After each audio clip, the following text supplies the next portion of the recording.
Good morning, everybody, and welcome to the June 17th edition of the Locke in Your Success Trade and Market Updates. For all you fathers out there, happy Father's Day. Let's take a look at our charts. All right, if you remember last week, we were talking about, let's see, we're sitting right here on this white candle, and we were talking about how the markets were most likely going to retrace back to the 750 level, and depending on what happened there would kind of set the tone for the week. We were expecting some sideways chop movement for the week, which we got. We also talked about how this was setting up for a nice inverted head and shoulders pattern for a reversal, and that's exactly what happened here. And I know we're talking about the Greek elections and so forth, and everybody's nervous. But all the news is out there. All the participants in the market kind of know what's going on. And despite some bad news last week, we still had some very bullish market action in the chart patterns. And what this is telling me is that traders are setting up for an up move in the markets. So my personal opinion in the marketplace is, despite what's going on in Greece, that the markets are bullish, and we're most likely going to get a bit of an up move in the coming week. Now, that's going to depend exactly on what happens. Is going to depend on the news, of course. I think pretty much if anything happens, no matter what happens, the markets are likely to go up. So, for example, if the favored party gets in, we're going to break out of this and probably go up significantly, probably testing these 825s. If the unfavorable party gets in, we'll probably either break up and just coming into this next resistance level in here and kind of remain in our sideways range. Is the most likely thing that's going to happen if the unfavorable party gets in, or we could possibly just reverse here and just kind of, again, stay in this relative chop. So good news, we go up. Bad news, we go in sideways. What would change my opinion of that would be is if we get a strong break to the upside and then we crash back down under here and start breaking the 750 level. That would be an indication we're going lower, and I'd be looking for a run of the trend line down here at around 700. But for right now, this is to me, at least the way that I read the market, this is relatively bullish.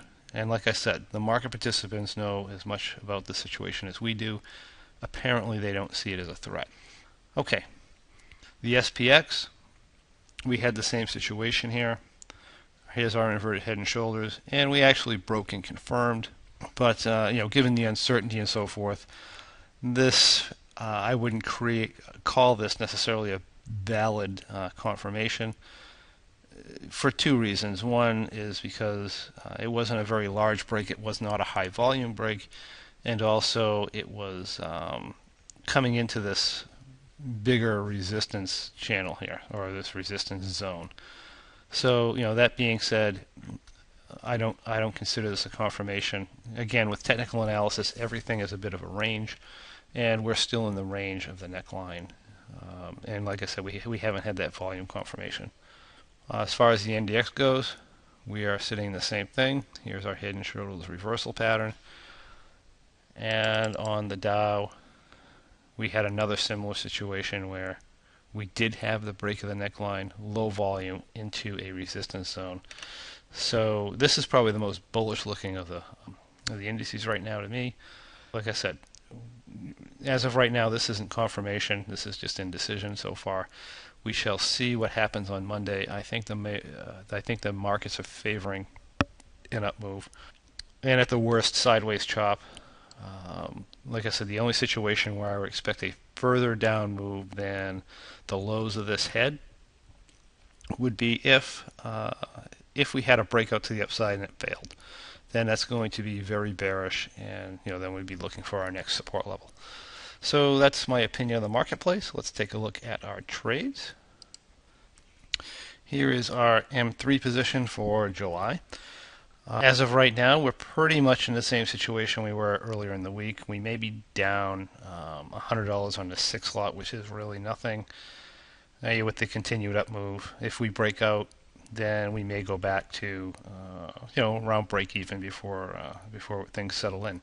So if you remember, we started this at 7:30. I overreacted a little bit when the market pulled back, and I kicked back to 7:10.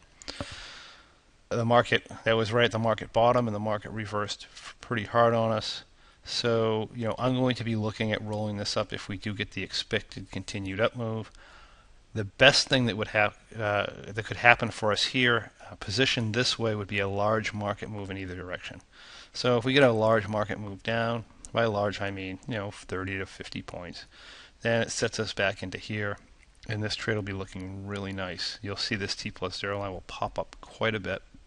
If we get a hard up move, this will probably be a little bit worse than it looks. That's why I was saying we may be at break even. However, a large up move would give us the opportunity to roll up to maybe a 750 or possibly higher at a very good rate, so that when the market did settle out, it would put us right in the zone. It would look really nice. The unfavorable scenario for us here would be for the market to kind of sit and continue this grind up slowly, in which case we're going to be looking at rolling these butterflies fairly shortly.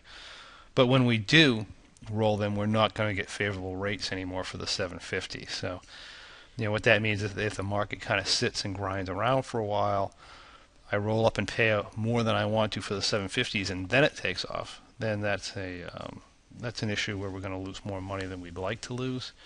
If if I decide to sit here, we're not really gaining any money here. Our delta's climbing.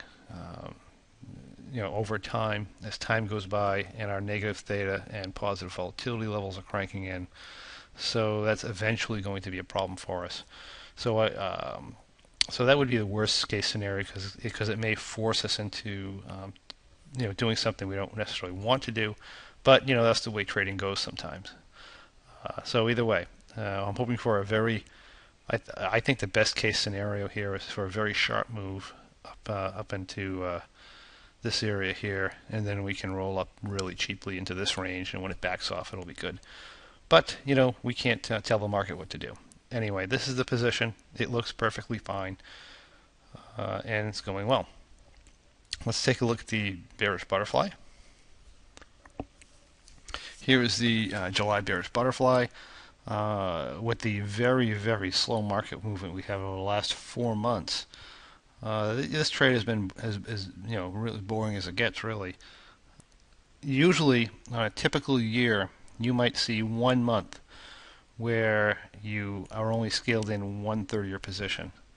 This year, we've had several months where I've been scaled in 1/3. And in addition to that, even the times I was in 2/3, I really kind of pushed the rules a little bit and forced myself in 2/3 because I wanted to be in 2/3.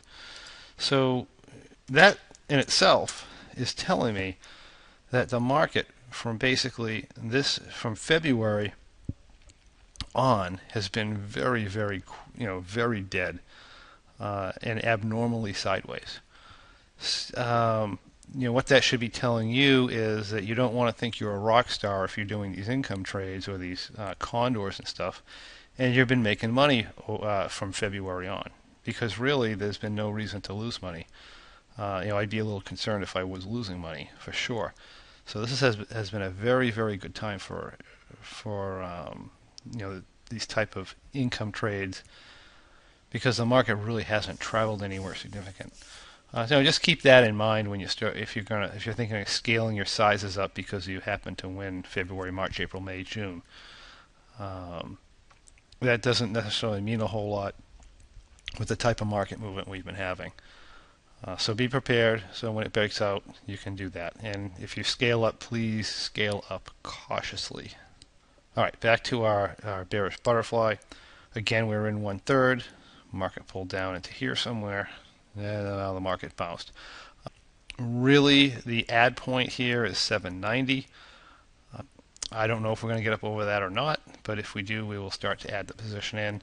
I believe we may run into it never really runs into any kind of a delta theta ratio issue by the time it gets there. So it's probably just going to be more or less by the book. as far as the guide. Well, this trades by the guidelines, but there's nothing. Doesn't look like there's going to be any unusual delta theta problems happening yet. If more time goes by, that may happen. Okay, so this position is up $159. Again, looks fine. If the market pulls back, obviously, we're doing good.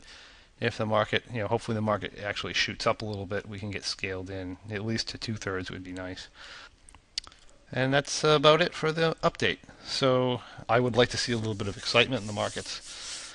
It'll give us some things to talk about. But barring that, if we get more continued sideways moves, then we're still in the boredom mode. But either way, we should do well. And I guess that's it for now. So I'm looking forward to a little bit of excitement from the Greek elections, and from there, we'll see what happens. Well, thank you, and have a great week trading, everybody. I will keep you updated with any changes. Good night.